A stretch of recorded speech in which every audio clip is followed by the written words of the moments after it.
Cham, when you Don't listen, play with people. when you listen back to your songs, do you say to yourself, "Job well done"? You know, say we don't really get that time there to just listen back everything, but we know we have put in some great works over the years. But Yeah, we don't man. really like get for listen back it because you always, it's like you develop that mentality when you do something, you kind of move on and move on to the next. What's next? You know what I mean? So we're still on the what's next. Probably when we retire, I will kind of chill on the yacht, cigar. You start celebrating. Yeah, grandkids. You know what I mean? Probably them time they kind of start listen back some of the thing them on. You know what I mean? But me know the work. And I like me to know the work. Me know the work. Well, let me tell you, man, job well done. Thank you. Definitely job well done. Those of you who are locked in, I'm speaking to Baby Cham. Cham has done some really good work when it comes to dancehall, recording for himself, writing for other artists, just navigating through dancehall. And his story is, you know, what I like about Cham is that he stays humble with a huge part of his contribution to the industry. Right, and hopefully we can get some of it out of him tonight. Guys, I'm not gonna take no phone calls right now. We'll jump in because you guys will be talking to Cham all night, right? But I want you guys to understand this, right? Because for me, when I get certain artists in the studio, I like to just appreciate. I want you guys to appreciate them, right? And I feel like you guys will appreciate these new projects more when you understand the journey, the sacrifice, the dedication that these artists made, you know, in the past and still making now. 4th album, correct? Yeah, this is the 4th. Right? And I can't believe it's only 4 because, Yeah. but then I can believe it at the same time. There's something that I had a conversation with Cham a long time ago, and he may not remember, but I remember it because there's one thing about Cham that always stands out to me when we speak about artists. Cham to me has been the only artist that has mastered pacing yourself in the industry. Right? You've remained a dominant force in the industry without having to release a bunch of records one time. Yeah. It's just amazing. And I said it to you before because I remember like you would come out and you would make a big song and the song would take over the place and then you just chill again. And then you come back and you big song, chill again when, you know, your other colleagues would be 5, 6, 7, 8, 9, 10 songs. People speculate, you know, they thought I hit the lottery. No, it's only music, but I did the thing properly. Lyrics contradictory. Sweet was the victory. Fools want to duel, but they came with monotony. Some new styles, metaphors. We run the factory. It's all about this quality control at the end of the day. You know So what it's I mean? purposely done. Yeah. Everything was calculated. Like, nothing was just like just spontaneous, just doing what we were doing. Everything was calculated. And at first, I used to kind of push back at Dave Kelly. Because you know when you're young, you're 15. The mask came out when I was 15, going on to 16, and you're just coming out of high school. You have so much things that you want to say. But he was kind of showing me a blueprint that they had used before with Bojo, with Terror.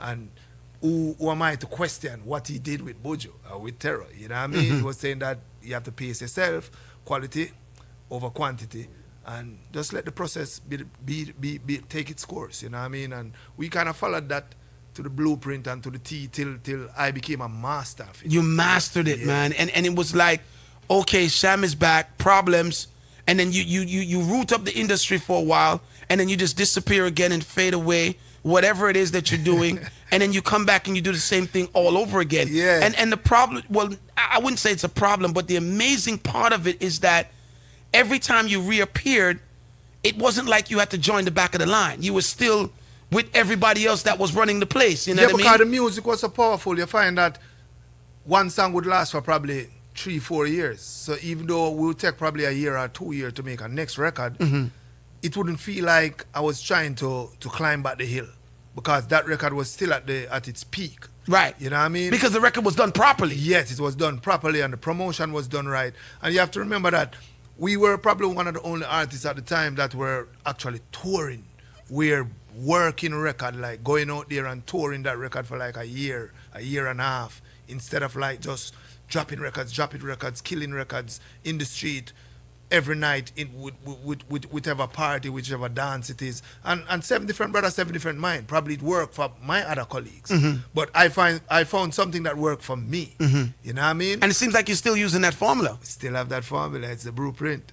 It's the blueprint. Because I know that you're still touring. Yeah. I know that you're still a big name. I know people still get excited about you. By the way, guys, if you guys haven't seen Baby Cham on a stage show, you just don't know what you're missing. Like, Cham is full package. He's like full package. And this is what I'm saying. Like, I want you guys to appreciate Cham before I even introduce you to the new project.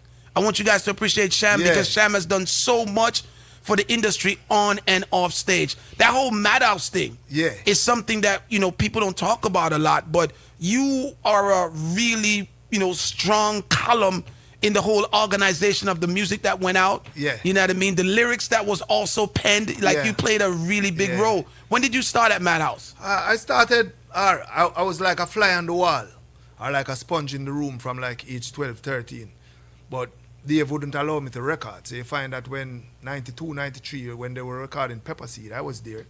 When Buja record, like, enough man a look about me now in the race, but I was like watching, and someone a play number 2 from Terror. I was in the studio, in my Calabar uniform, just there, just vibing, kind of learning on the fly, waiting for my time. I wanted to record. I thought I was ready to record, but Dave wouldn't record me because for him, it was like, not until he graduated from school. Because there was an incident with Lyrical Lenny, like probably 5-6 years before, when Lyrical Lenny had, I think the song was Gun in a Baggy. She have the gun in a baggy. So Dave produced that record, but then Lyrical Lenny was attending Casey and end up getting expelled from school. So he thought that he kinda smeared Lyrical Lenny educational growth. You know what I mean? Because you never know. You never know what Lenny would have became. You know what I mean? Which Lenny have since then done great things for himself, you know what I mean? Have him own business going on. But he didn't want to take that chance again. He didn't want to take that chance again and deprive me of getting my, you know what I mean, graduation certificate and finishing high school. So I had to wait, sit there and the So you had lyrics at that time when you were sitting man, there? Whole heap of lyrics, man. Remember, you know, Calabar, you know, Calabar is known for literature and English, you know, more than any other subject. And if you don't believe me, go and check the stats. Just check it. From Massacre, Cartel, Dexter, myself, it goes a long way. And just check the lyrical content of all these names that I'm calling. It's not no fluke. Right. Calabar is known for that. Literature, the literature program is something different, you know what I mean? So how did Dave discover you, or how did you discover Dave? I used to play a sound system. First of all, my uncle had a sound system by the name of Studio Mix. Studio Mix used to compete with the Studio Mix? Yeah, the Studio Mix, that I'm my uncle. So Shearer from Studio Mix, Beckett, that I'm my uncle, my father, only brother. You know what I mean? So we used to go to Waterhouse. Super Cat used to perform on the sound system. Beanie Man, from in the early days, Little John. Call the police for me. That's John Wayne. Yeah. John Wayne, yeah. So me naturally, I kind of own my skill from then. But then Studio Mix wasn't like a production company that's putting out records. Studio Mix is really a development home, you know what I mean? Like a lot of artists come through there and develop and then take their talents onto elsewhere, whether King Jam is, because Jam is had his production thing going. So I started playing a younger sound system now in doing a part by the name of Super Tremor. So we used to save lunch money and I buy a whole heap of 7 inches. And for those who don't know, 7 inches is the smaller vinyl. It's called 45. And you have the EP, the LP, or whatever, you know what I mean? So we save money, and one of the artists that run the place at the time was Buju Banton. So every record would come out, every Friday evening, we save money, sell bottle, whatever we had to sell, you know what I mean? Whatever we had to do so we can get the latest Buju record, and we'd go to, I think it was Aquarius at the time, you know. Yeah, yes. Man. Aquarius, so we'd go to Aquarius sometime. We not even have the full money, but them get to know we so much, them give it and know, so we owe them a $2 or $1.50, you know what I mean? But there was always this name beside Buju name.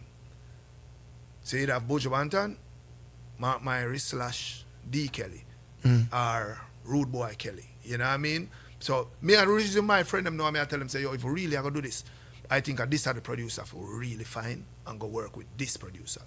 Because the beat them just, or you have Buju and deliver, and the timing of the records them too, you know what I mean? Because I never feel like, it felt like a gun was being burst in timing.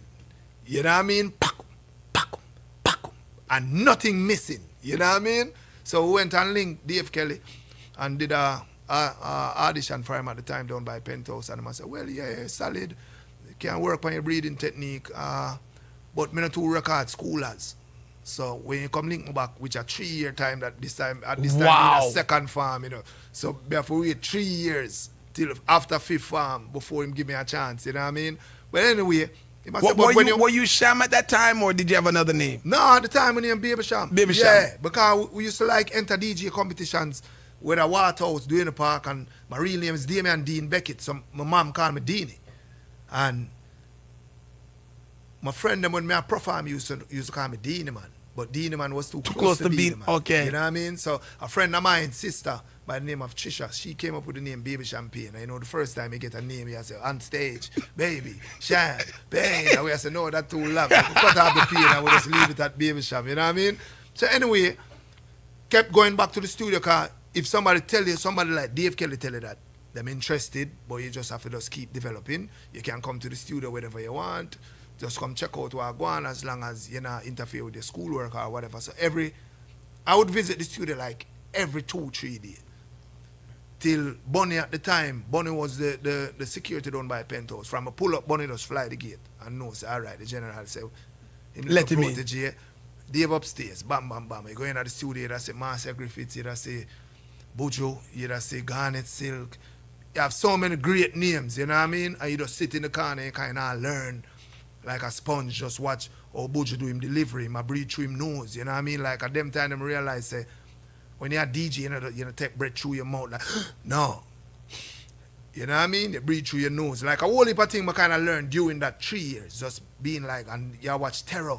Even though Bujo so great, then Terror is different in his own way because of how him ride rhythms, and him concept of how him go about riding the rhythm. You kind of pick him brain and find out where you riding. Are you going off the snare or the hi-hat or the drum or the bass? You know what I mean? Because I ask questions, like me, they just ask questions. Because after a while, you become one of them. Because them see you there every day for like 3 years. You're just not recording. You know what I mean? When them have dub plate session, Terror will say, come in for the session and you get to shatter one verse or do the intro. You know what I mean? You get to go in for Bujo rehearsal session, and you kind of develop from there. Like, when your time come now, if you have your own band, you know, say, okay, this is how I see him treat theme band, and or him go about him rehearsal, and how serious him take him rehearsal.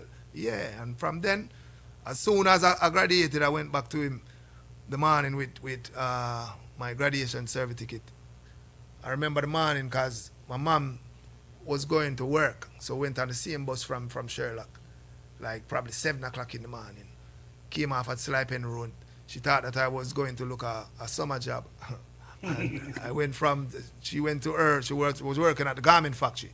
She went to the garment factory that was sewing for Gap, and I went to Penthouse with my certificate in my backpack. Showed Dave the certificate. He was there with his headphone on for like 3 hours after that. He must say, yo, congratulations, how it feel, you know what I mean? What you think about college? I said, well, I can't attend college yet, I was 15, you know what I mean? And by right, you have to go on to 6th farm. But I couldn't go to 6th farm because I only took 4 subjects. My mom could only afford 4 subjects, but my mom by herself. And you needed 6 subjects to go to 5th farm. So we were planning to repeat 5th farm and take over 2 more subjects. So eventually I could get the 6th subject to go to 6th farm. But long story short, Dave played the beat in I for about 3-4 hours. Take off his headphone and I say, you hungry? And I say, yeah man, I eat something yet. And I say, all right, call so far. He's an elder within the Penthouse realms, you know what I mean? So far, come upstairs and Dave said him go buy some ital stew and some porridge and put on back his headphone for another 8 hours. I tell you, this are like, me did it from 7:30 to 8. This are like 5 p.m. though, him take off his headphone. And I say, tell me if you like this. I'm here, first time I ever hear, in a beat.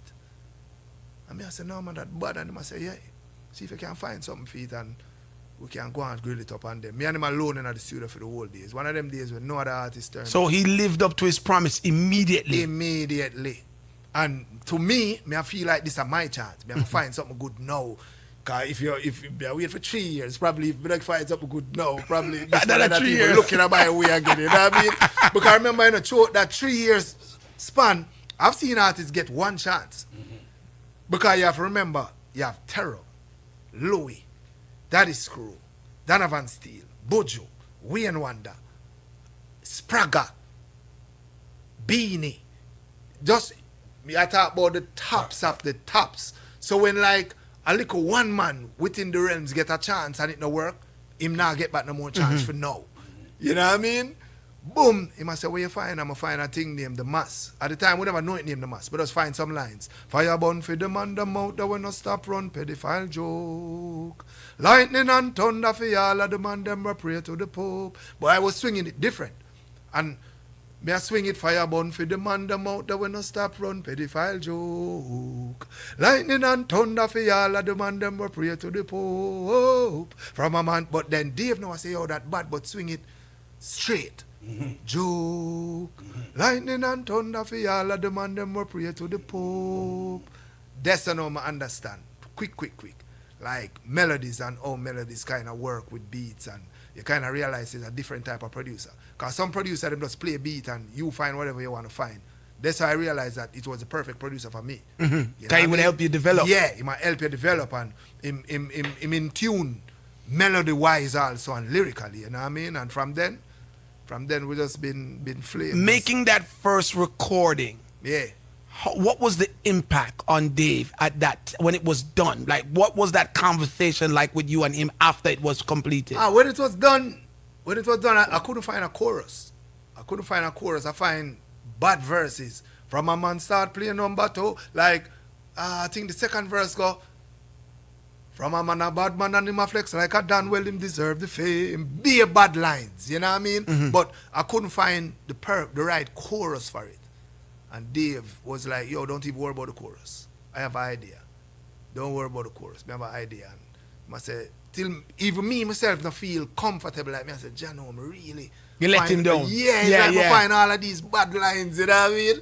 Yeah, but I can't find the chorus. I said, don't worry about the chorus. I have an idea. And like, I come back the next morning and I say, listen to this, and him play,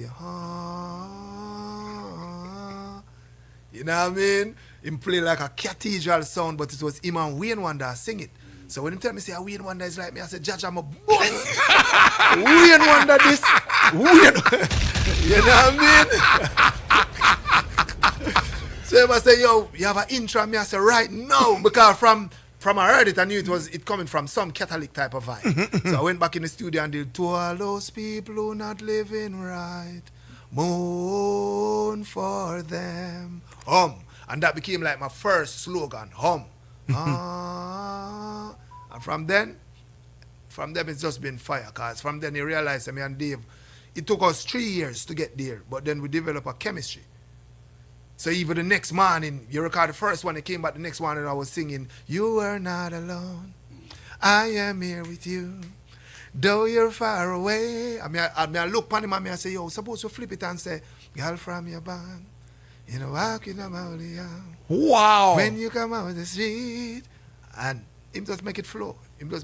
From there, it's like him have a little youth where him a nurture as a musician and allow him to express him prowess. Even old dog like we, it was ABC, don't take me for no 1, 2, 3. That same melody. And whatever I brought to Dave, him never ever shun it. And that me like, you know what I mean? So hold on. Guys, I want you guys to listen carefully to this conversation that I'm having with Cham. Because there's so many roles that Cham has played in the music that a lot of you guys just don't know. Go back to Old Dog. So Old Dog is, the melody came from like a nursery rhyme. And we were kids, basically, at about 50. So it's ABC, don't take me for no 1, 2, 3. And Dave said the melody really sick on the beat. So him start vibe and him come up with the idea, Old Dog like we finish pen it together. We are all a vibe in the studio. He might ask me who me think it to that fit, and like him I say him think it to that fit. General Degree came through. Degree, when him hear it, him the kind of scared of the lyrics, because to Degree the lyrics was a little bit raunchy and Degree was more, what I call it now, commercial. You know what I mean? Spragga came, Spragga did the record, fully delivered it wicked, but to Dave, it just never suits Spragga. And a lot of people don't even know that Spragga did. I heard the Spragga one. It just never suits Spragga.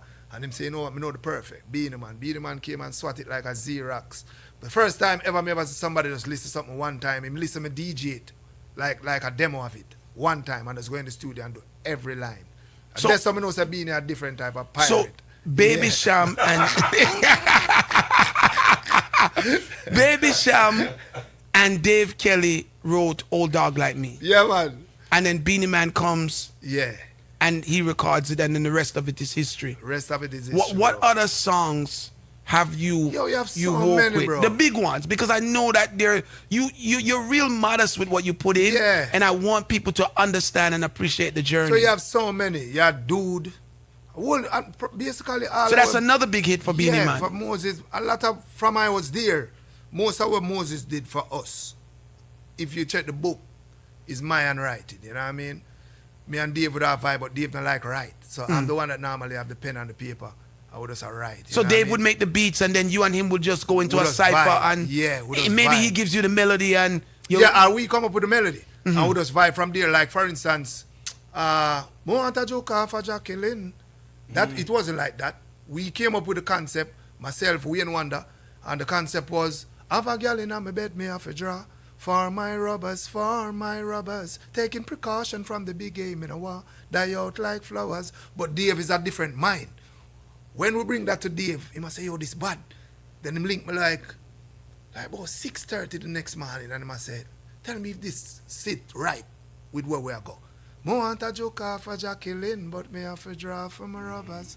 I mean, no. From your ear to know it right. So the whole concept was totally different, but we were on the right path. Him just basically fine-tune it, you know what I mean? So did you get the records like that? Did you get the opportunity to approve, when Dave vibed something, he would come to you and say, yeah, man. That's the thing with we are school, We are school different. A school we call Dave or Willis Kelly. When we find whether it's my song or at that time we never have our own studio, so we work at Penthouse. So me and David meet at Penthouse like on Tuesdays. Because I'm the record on Tuesdays. No artist would be there on that time. So we'd write together like 6, 7, 8 songs in a one day. So we can knock them out Thursday, Friday. If you come in the studio, you get here and learn, like you sit in a corner, get the script, and you learn that script for like 2 hours, and boom, you can knock it out while somebody else is also recording. You know what I mean? So did you also say to Dave, give these songs to this artist and that artist, or was that after a while? Because at first I wasn't there. By the time showtime, I was there.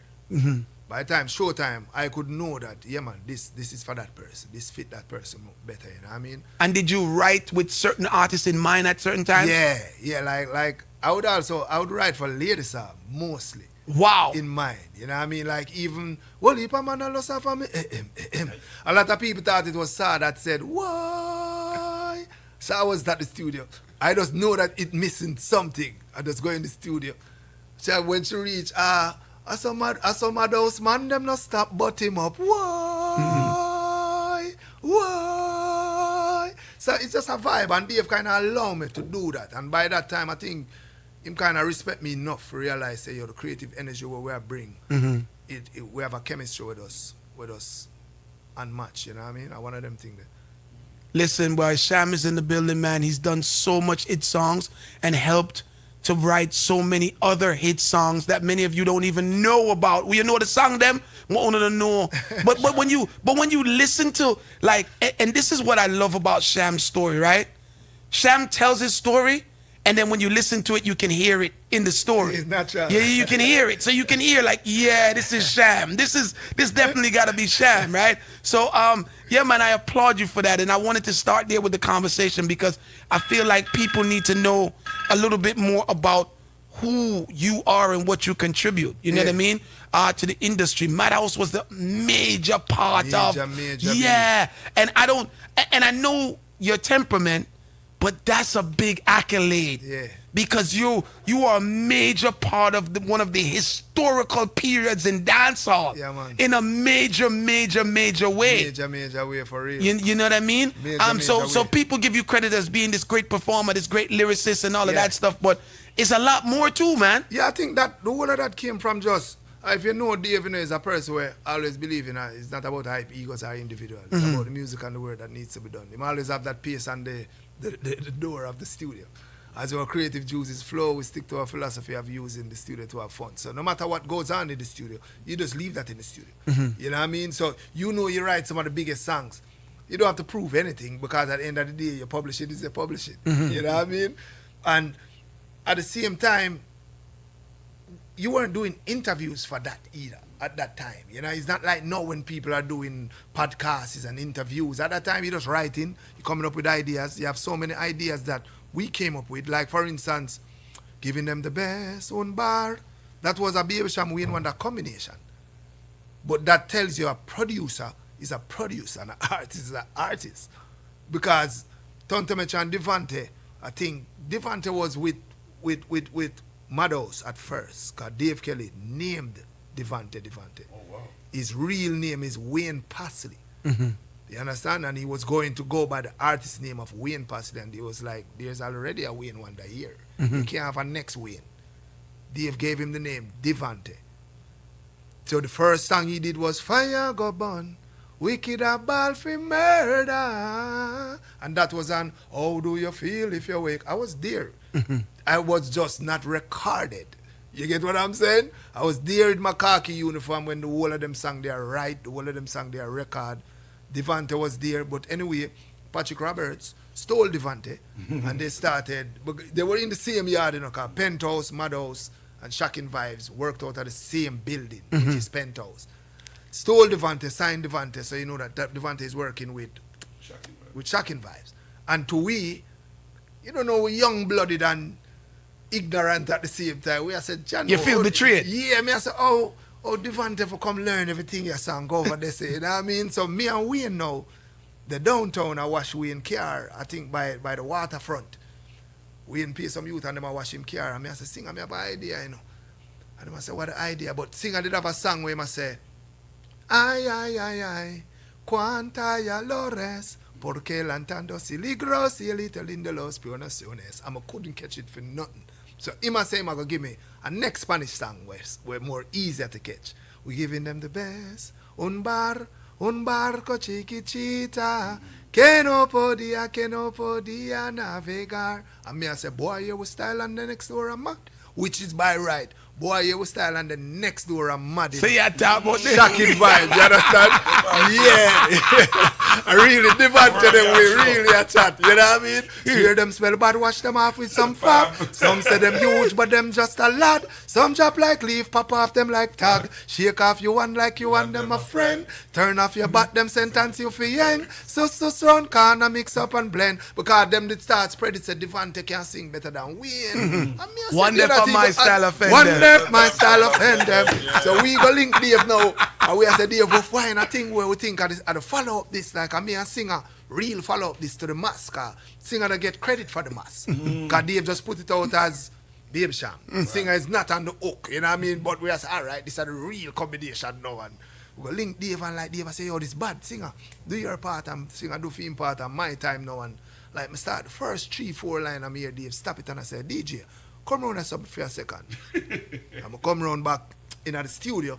Wayne Wonder alone in the booth. And I say, singer, sing with the DJ, just a DJ, but do it in a year, sing J style, sweet and sour. Because that's a singer really start. Him started from medicine. Like, where it go again? Turn away. Yeah. Woman, you have the serial. Yeah. Them other girl, they are rental. So without Wayne Wonder, probably you'd have a Dexter. Probably you'd have a Vegas. Wayne Wonder start that sing J, DJ, singer style. So Dave now I tell himself to do it in that style. So him go, boy, hear me style and the next door I'm mad. Swear them smell bad, wash them off it. Bro, me know, say it right. Even though in my heart, you kind of feel away. You kind of feel away if you know that you're not going to be on the record. You know, say, Bamba, this right. You know what I mean? And that's how you know, say, producer does producer. You know what I mean? And artist are artist. Artists can grow to become a producer. Mm-hmm. Like right now, we are producing and we've been producing. You know what I mean? But at first, you kind of need that.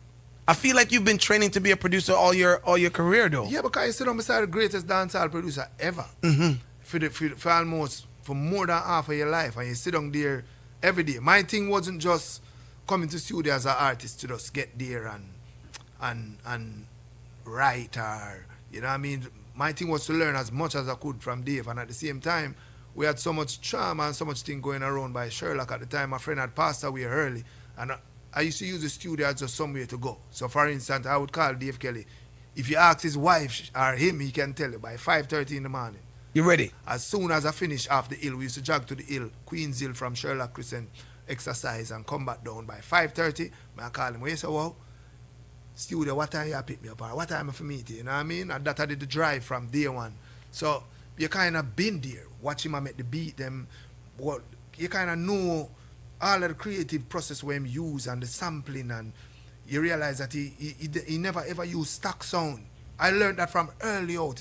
I used to twist him like, why you know use stock sound? I must say, if you use stock sound, you think I will sound just the same as everybody thinks. So you have to use like something creative. Like you'd never hear Dave use a kick from just a machine, a drum machine, just one kick. He would make a kick and he would put like 4 different kick around that to hide where it's coming from. So you as a producer, you can't copy it, you know what I mean? But yeah, so you kind of learn on the fly from there, and even he would stress on one word in producing it, but yet him having you saying one word or one line for like an hour.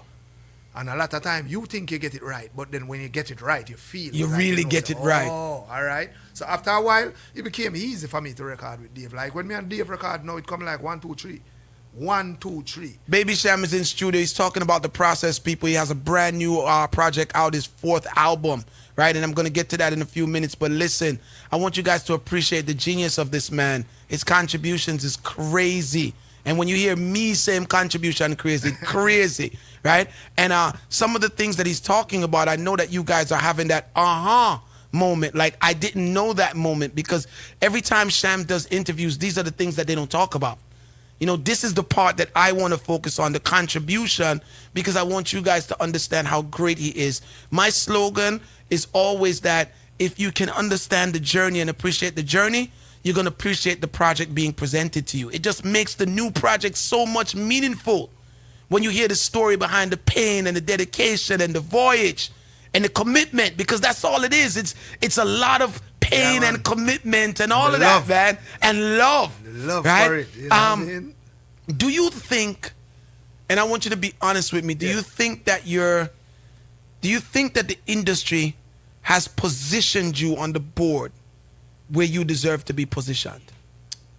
To me, it's not even about thinking about the industry and where they position you. One thing they can't do is position where the music has positioned you. You know what I mean? They will never forget the name. They'll never forget the songs. And that's the only reason why, out of all my peers, I've done way less music. But yet still, we never ever stop working, or we never ever stop touring.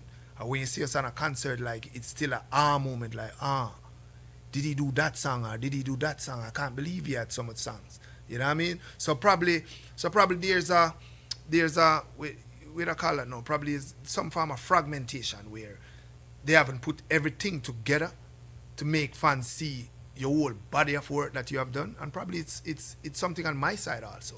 Because we used to be comfortable enough to making hit songs without even put our names in it. When the mask come out, there was no name to it. I didn't start putting my name in my songs till probably 1997. And the only reason why I started, I went to Binz Award, and I thought that I would have win so easy. Because for all my peers, like at the time, probably Arkai, Red Rat, Goofy, those artists were coming up at the time, you know what I mean?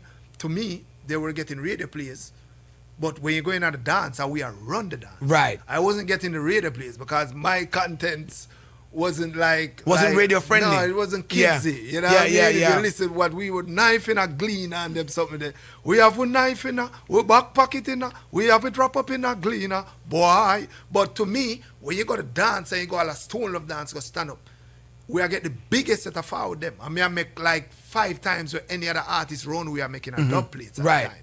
So to me, it was easy. Like me, I say, yo, we're going to win this easy. And I didn't win. And then when I check it out, it was because of they already kind of, and they already figured out promoting themselves because they were around Mikey Bennett and they had their own PR company there. Dave didn't have none of that. Dave it was just the music. In an interview and them and they just say, yo, music, them are going to catch up. When them catch up, none of them now can see you. Right. You know what I mean? That's his the music. Thing. Because, so, go ahead. Yeah, so by 97, like to me, when I left that award, I'm like, you know what? The next song I put my name in it. So it was Showtime, the first time. Showtime! Baby We present Cham. on stage, come here, introduce myself now to the dance hall. It all makes sense now. It all makes We sense. present on stage, out of Sherlock Crescent, signed by the Mad People Gang. Baby, you'll never forget that. You know what I mean? And then the next song, Uno knows a Baby Cham of what I tell you know. So I kept on those drilling the name. Yeah. Because there's a part of me that feels like, as much as I have admiration for your contribution. Yeah. I feel like when the industry talks, they leave Cham out. Yeah. No, I don't know if you feel that way. Man. Like I feel like when they talk, even though some of the people that they're mentioning, your contribution is equated to, or even more than. More. Yeah. Even more. I feel like you're left out. That's why I asked you. And to me, where I think that comes from is because I was never ever into any of the controversies. You know what I mean? Never ever into any of the clashes. It's like for them, for me, it was just raw music. You know what I mean? Raw music. And we have never had like the PR push or none of that. We were kind of forcing everything. But then when you put those peers beside us on a stage, that's when you know what time is it. But and that's the thing. Even when they speak of top dancehall performers, they leave out Cham, and I'm like, but how can you guys leave Cham? Like, I've never, and I'm saying this not because you're in front of my face, but it's the truth. I've never seen you step on a stage show and flop. You have this charisma, that vibe where the people, whether they're dancing to your songs, they see you dancing and that excites them. It's just a whole energy where a lot of people don't bring to stage. I come from a school where a lot of people probably thought I was older too. You know what I mean? But we learned so much from, to me, Buju are like one of the greatest performers. And I could have sat in the rehearsal room every evening at Penthouse before I even recorded my first song and watch that, you know what I mean? Even before going to Madhouse Records at Penthouse Studio, I would sit in my uncle's yard and watch Supercat and my toast. Just a vibe. I drink cases of Heineken and just a vibe. And yeah, watch how them do them thing, how them deliver, and you kind of learn from there. So like live, for me, live was always my thing, like performing live. And I knew that before. So even for my first 2 years, you had Mass from a band with me and Dave Kelly, because a lot of people don't know, girl from your band, myself and Dave Kelly kind of record every line of that song. You know what I mean? More with Shawan, Dogo Dogo, Many, Joyride, Knife in a Gleaner, Showtime. We didn't do no shows. So you had probably 7 #1 songs with no live show. And it wasn't me that didn't want to do any live show. It was Dave's plan. Like, he was like, yo, I could build a catalog so you can at least do 25 to 30 minutes solid before you do a concert. Wayne Wonder wasn't having it. He was like, yo, it's no, right now, it's too hot. Everyone wants to see you. So Wayne tried to call me on a Sumfest. I remember the year 1995. The Mass was at #1. A girl from the band was at #2. You know what I mean? I think Old Dog was at 1 first, then the Mass. Take Old Dog from 1, then Girl from the Band went around. So Wayne was on stage performing Dreamland and say, yo, what artist, new artists are like the whole of Sumfest as a Baby Cham. And I say, Baby Cham there, you know. Cham, step up, but him and Dave already had the conversation that wasn't going to happen. You know what I mean? And as a youth, everything in my body, I tell myself, I just say, you know what, General, I'm good. Stage, you know what I mean? I say, you know, we are trust the process and hold it, and we invest for about 2 weeks. So, did you ever, and be honest with me, did you ever sit in a corner and say, am I making the right decision by listening to Dave with this holding out on the performance thing? Because the people them want to see me know. Yeah, man. Because you have industry people started saying that I was a studio artist. Like, it was like, yo, he's built, you know what I mean? But them time them say a studio DJ, that means you cannot deliver it live. Right. So even now, a lot of the kids them will come up that you hear them records, and when you see them live, they can't deliver it. That couldn't work back then. You know what I mean? And we have to glad for them, because at least them can go and make way for them and them family now. But that couldn't work back then. Them I tell you, say you're a studio artist, yeah? And when you hear people that say that, and you know you have that competitive edge, because remember we are footballer. We used to play for the national team from under 12, under 14, When 15 now move on to music and stop playing with the national team. So you have that natural competitive spirit, that natural competitive edge. You know to yourself, say you're ready. Plus, you're going to meet Dave Kelly and meet Wayne Wonder for that 2 years. Wayne Wonder give you a Major Worries cassette, Buju Banton cassette, I Bias too, you know. For those who don't know, I Bias, the grey ones with the quality top. You know what I mean? So, me didn't know I'm ready, like ready. And you kind of question it, but at the same time, they have that reasoning when they reason there, you kind of figure it out, you know. Because at the time, I wasn't wanting for nothing. Nothing at all. You'd find, say, we buy apartment before start doing shows. And that's why in Anza My Property, I said, people speculating how they thought I hit the lottery. Because they've kind of, remember the first Christmas around Madhouse. The Mass was my biggest song at the time. My big song at the time. And you know, your first Christmas, you have song around the airwaves. You expect, say, all right, Christmas present from the label. The money I fly every week. I have the visa. You look for a Nike or a Bali. You understand? Yeah. And the man carry a book, come give me name, All You Need to Know About the Music Business by Sam Passman. I say the bombast. Book here come give me by Sam Passman. Yeah. Yeah. You know what I mean? But then, everything that I learned from that book, it kind of showed me all the parts and all the movements and the pieces that you need to play chess-wise. So it was the greatest gift. Yeah, man, with the business of the music, because you have the music and you have music business. So some of the plights that I've heard my compatriots or my peers like complain about royalties and publishing. I've never had that, never in my life. So you find that I was always good enough in terms of financially from before even. I didn't have to rush to do a concert. You know what I mean? And then the records were so big, dancehall wise. I was charging 10 grand for dub as a 15-year-old. That unheard of, bro. I tell you that. 95, you have to be major act to get 10 grand. 10 grand for one song. And we are do all 15 songs a day, 15 sound. So we are buy apartment from 96 before me really can sign for your apartment. I was driving a car, buy car, 95, late 95, never have no license, no nothing. Yeah, until some police pulled me up and get in trouble, and Dave them now got me out of the trouble. And they got a license that was backdated, and further, you don't know the thing. Listen, guys, you gotta appreciate the story. I'm gonna get into the brand new album. It's the 4th album, man. Wow. Baby Cham is in the building, and again, guys, you gotta appreciate people that really like put in the work. I feel though that like Dave giving you that book, meant, as I listen to your story, I feel like Dave giving you that book is more than just him giving you the book, but him really officially pulling you under his wing and saying, yeah, man, learn this, yeah, man, because this is where I want you to be with me. You know what I mean? Yeah, But man, in order for you to be with me, I need you to understand this. You know what I mean? No, so for sure. Yeah, I would feel like that. Bro, that was the moment for bro, you. You have to understand, sir, where we grew up in a Sherlock Crescent, you want people to see everything that you make. You know what I mean? You want people to know that you have arrived. So I remember the first time I realized I have a certain amount of money. This is like 96. But I link Dave and tell him I buy a Pathfinder. And him tell me, say, no, you can't buy a Pathfinder. No, I didn't even link him. I linked Janet. And I said I wanted 2 million. If we go pick up a Pathfinder. And she said, okay, all right, cool.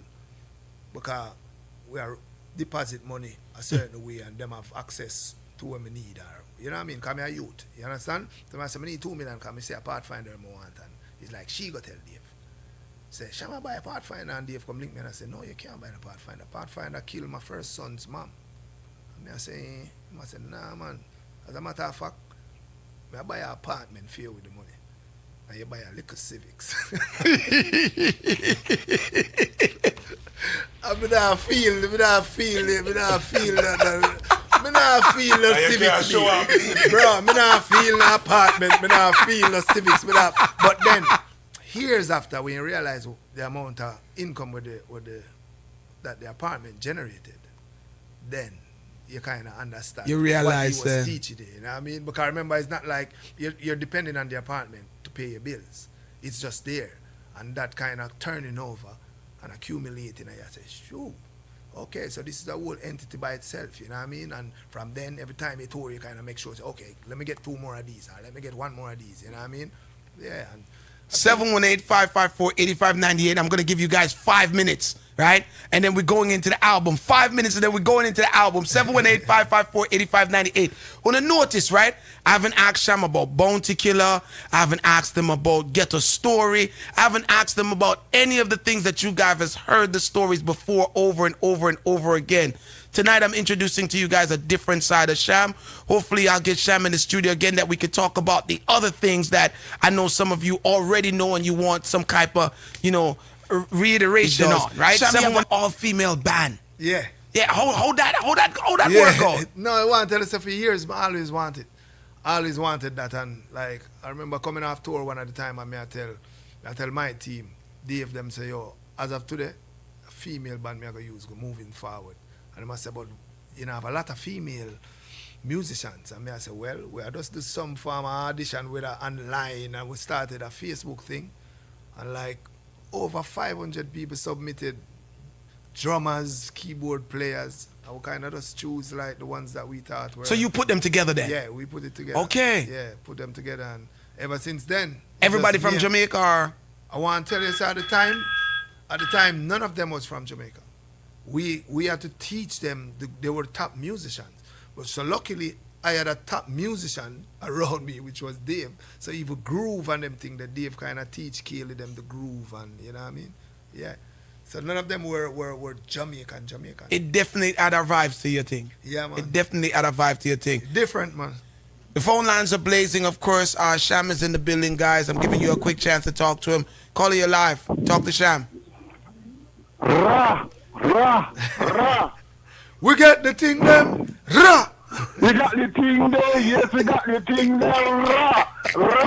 I want to ask about it. How did they get that collaboration?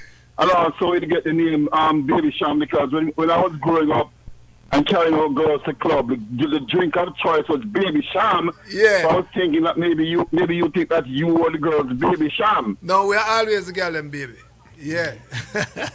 So yeah, man. When the collaboration came about, I think Get a Story at the time was at. The single was at probably, I think, 40-something or 30-something on the Billboard. And okay. we got a link from Alicia, and it just went from there, bro. Yeah. I love that song. It's a shame. But why Jacqueline? Another song that I love. But I love the joyride with him so much. Yeah. Why is Jacqueline you want to juke off her? Why not Pauline or Andrea? Why Jacqueline?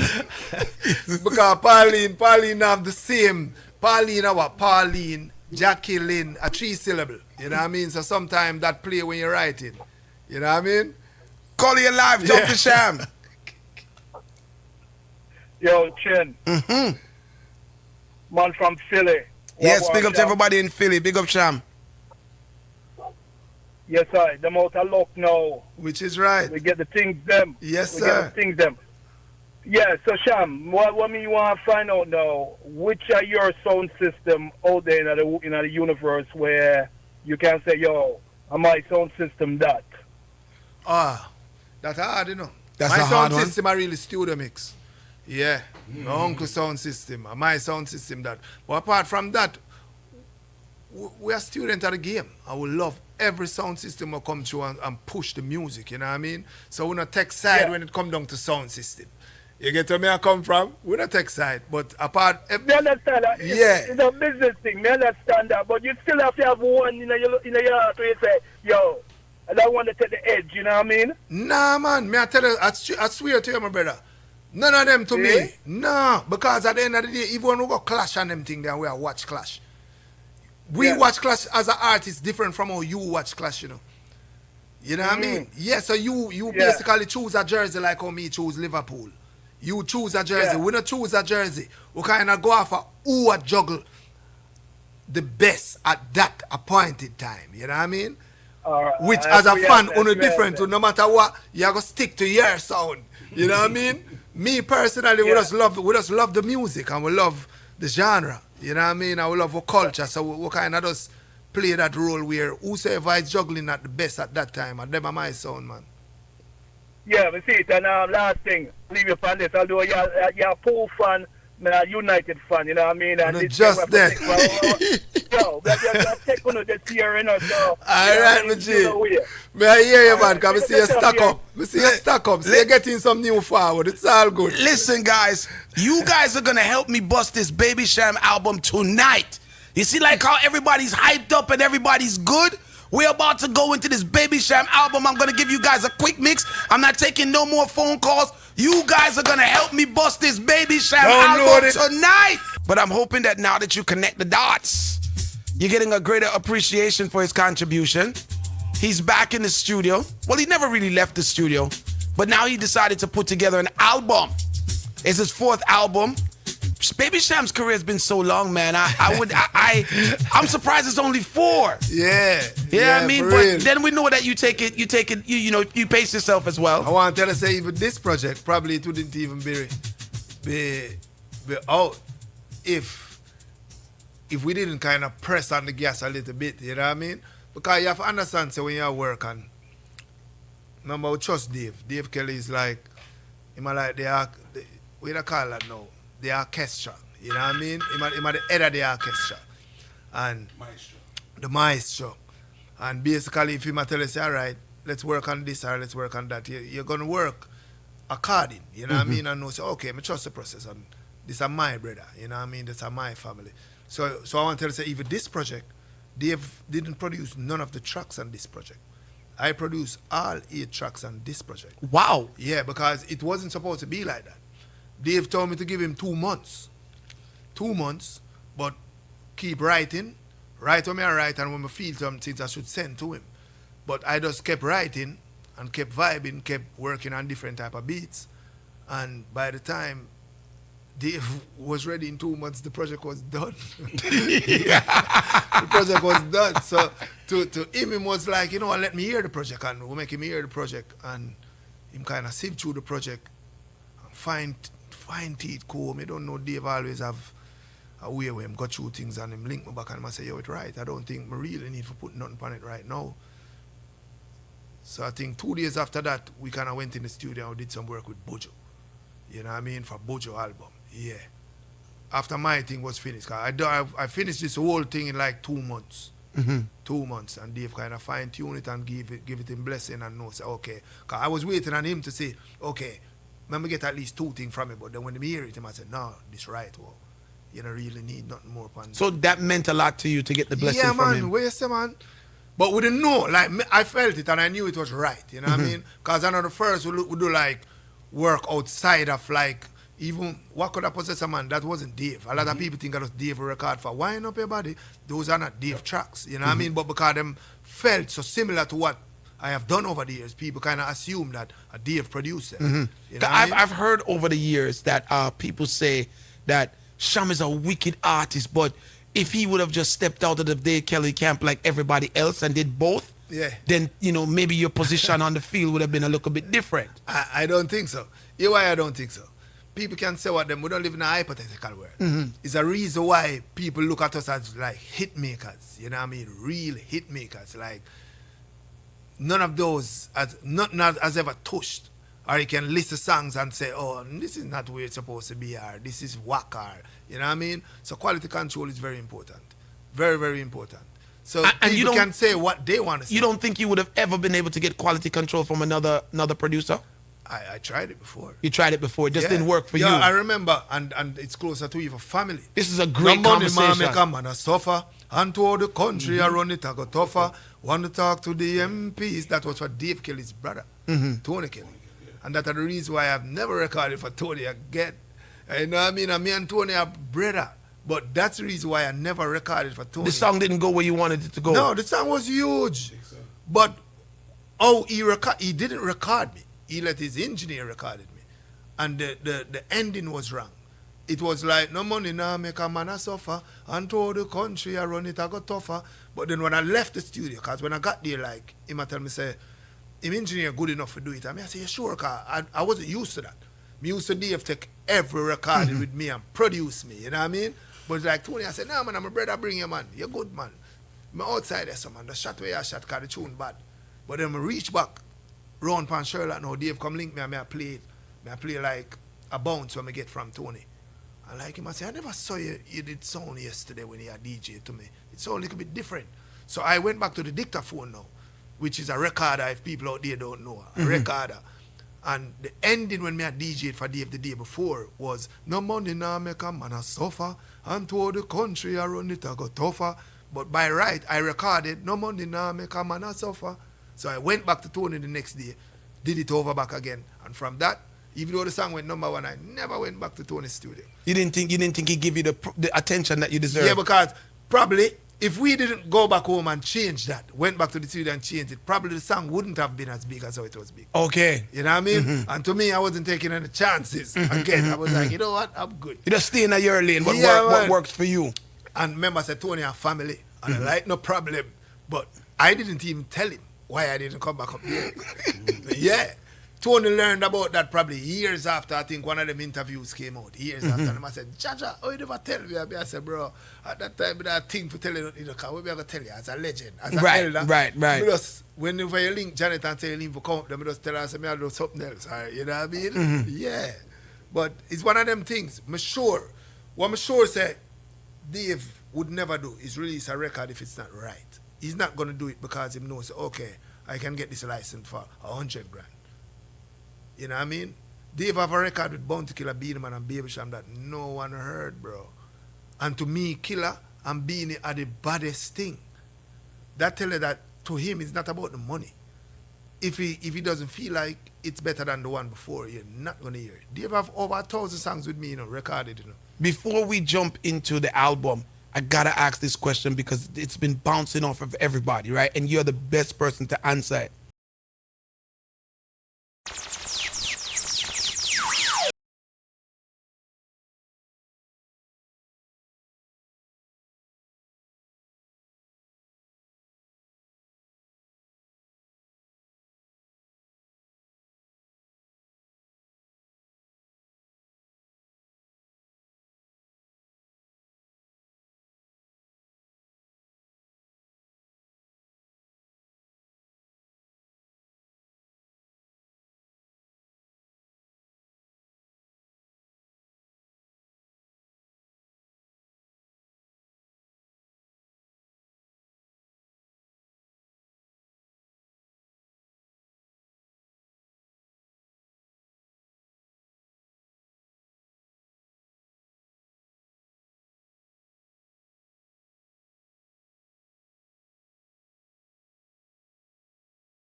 Devante was with Madhouse at first, because Dave Kelly named Devante.